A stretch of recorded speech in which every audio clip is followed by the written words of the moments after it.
Okay, so this is a story about a guy who had a crush on me, and somehow that turned into a long term situation I didn't sign up for. I have always been the quiet one, not in a cute, mysterious girl way, more like if I can avoid talking, I will. I had like two very close friends of mine, Zoe and Iris, and that was enough. Okay, Zoe was someone who would talk non stop, and yeah, that's it. And Iris was a kind of girl who would notice every single thing happening around. And I just existed next to them like a background music. I don't know why. And okay, then there was this guy. Let's name him Ethan. He was top of the class, funny, confident. The type of person who doesn't need an introduction because everyone already knows him. And I didn't think he even knew I existed until I started noticing something weird. It wasn't obvious at first, just small things like, I'd be writing something randomly, I look up for no reason, and he'd already be looking at me. Not like he just glanced, he was already there, waiting. At first, I ignored it. Because what am I supposed to do? Confront someone for looking? Even Zoe noticed. She just leaned over one day and went, "Why is he staring at you like that?" Anyway, I just tried to pretend it wasn't happening. Focused on classes, normal stuff, nothing dramatic. A few days passed, nothing major. And then one random afternoon my phone buzzed. It was him. And I just stared at the notification for a few seconds because we don't text. Like at all. I opened it. Hey, can we meet after class? And I remember just sitting there thinking, why? The very first day I didn't win. I was like, nah, I'm not going. And that guy, literally that shameful guy just texted me the very day and he was like, you didn't came. And I said, I forgot. So obviously he said, tomorrow? Bruh. Aren't you getting a hint that I don't want to meet you? Okay, the next day I went. After class, the place was almost empty. You know that weird quiet after everyone leaves? That. And he was already there. Of course he was. Let me tell you, he didn't look nervous. And that's what made it worse. He just started talking like we have done this before. He was very, very, very normal. He was like saying random things, asking questions, carrying the whole conversation while I just nodded. Yup. What else am I supposed to do? And in the middle of it, he just handed me a chocolate. No explanation, no reason, no birthday, no occasion, nothing, just this is for you. This is for you. I shouldn't do the voice acting. Okay, back to the story. Okay, when he gave me the chocolate, I didn't even question it, which, looking back now, was probably my first mistake. After that, things didn't suddenly become dramatic. They just shifted. Now he started showing up more, not directly to me, but around me. The weirdest part? He got really, really close to my friends.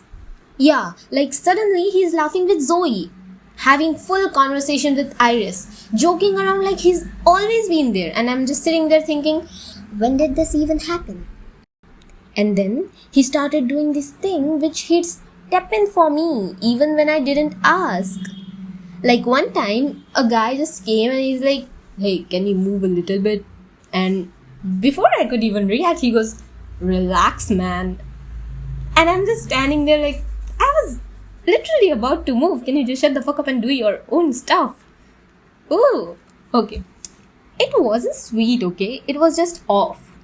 Anyway, a few days later, he texted me again. Same tone. Can you stay back for a bit? I'm sorry, I shouldn't do this. Okay. And at this point, I already knew what this was. So I went to him, and we stood in almost the same place, same quiet, same calm expression, and then he said it. I have a crush on you. No build up, no hesitation, just straight. See, the universe was so big, but the only word that came into my mind was, Okay.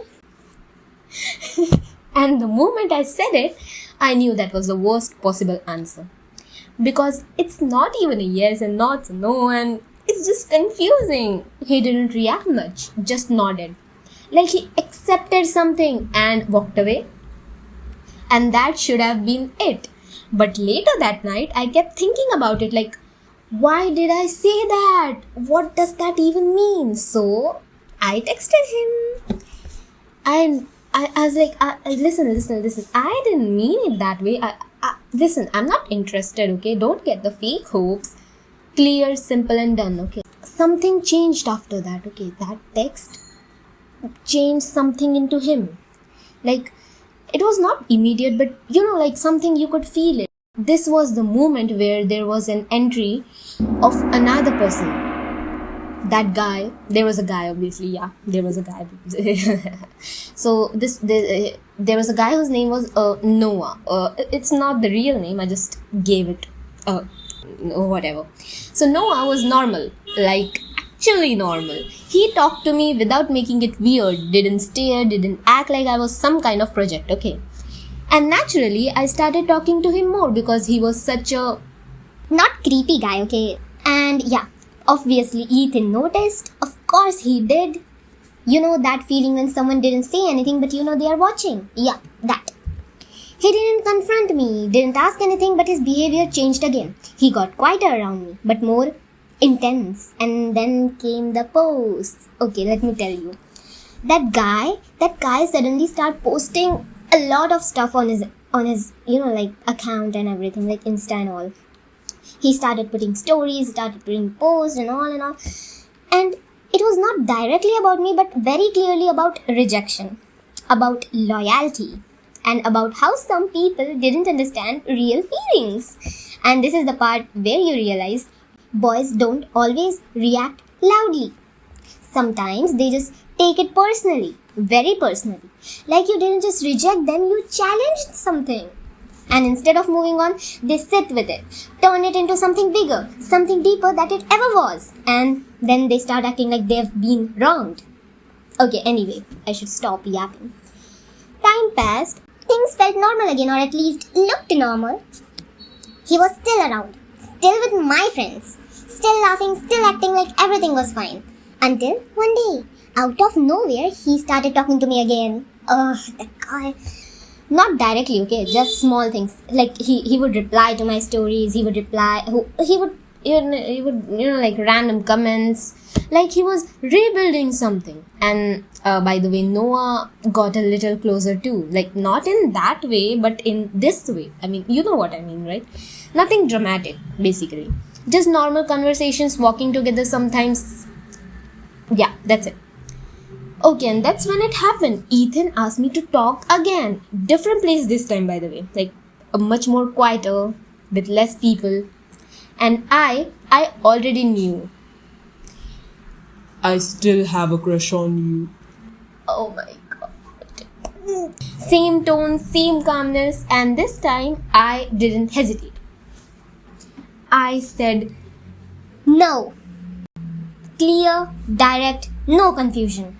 And he just smiled. That same small control smile. Okay. And I swear that okay sounded completely different coming from him. After that, everything went back to normal. Again, too normal this time. Because then things started getting weird. He knew things. Yes, he knew things. Like where I went after school, what I was listening to, things I didn't tell him. At first, I thought, okay, maybe Zoe mentioned it, maybe Iris did, but then I asked them, and they hadn't. And the worst part, he never made it obvious. He'd just casually say something like, You go there a lot, right? and I just sit there thinking, how do you know that? And then one day, he looked at me and said, you should be careful who you trust. and I laughed. Yeah. Anyway, I don't take chocolates anymore, by the way. Okay. Let's end the story here. if you want the next part, you can definitely put a comment down to know what happened next. Yeah. Bye bye.